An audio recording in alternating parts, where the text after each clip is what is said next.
তবে কি ইরানের কাছে হেরে যাচ্ছে ইসরায়েল যুক্তরাষ্ট্র? মধ্যপ্রাচ্যের চলমান সংঘাত ঘিরে এখন সবচেয়ে বড় প্রশ্ন এটি। কিন্তু সত্যিই কি যুদ্ধক্ষেত্রে এমন চিত্র দেখা যাচ্ছে, নাকি এটি কৌশলগত হিসাব নিকাশের ভিন্ন ব্যাখ্যা?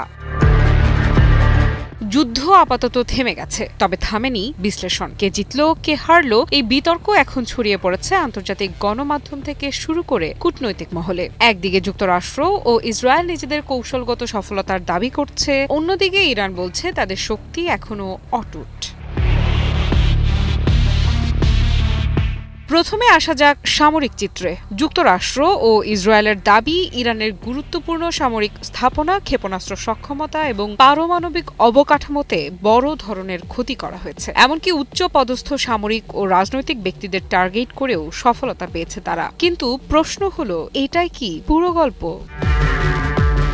কারণ রাজনৈতিক বাস্তবতায় ছবিটা ভিন্ন। ওয়াশিংটন ও তেল আবিবের মূল লক্ষ্য ছিল ইরানের শাসন ব্যবস্থার পরিবর্তন, যা রেজিম চেঞ্জ নামে পরিচিত, এবং পারমাণবিক কর্মসূচি পুরোপুরি থামিয়ে দেওয়া। কিন্তু বিশ্লেষকেরা বলছেন এই দুই লক্ষ্যই এখনও অধরা।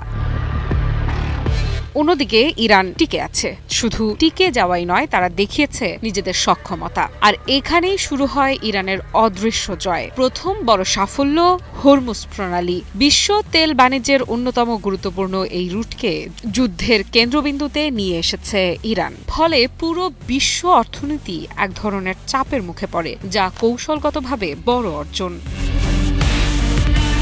দ্বিতীয়ত, কূটনৈতিক দর কষাকষি। পাকিস্তানে অনুষ্ঠিত আলোচনায় 10 দফা প্রস্তাবে অনড় থেকে ইরান জানিয়ে দিয়েছে তারা শুধু যুদ্ধক্ষেত্রেই নয়, আলোচনার টেবিলেও শক্ত অবস্থানে রয়েছে।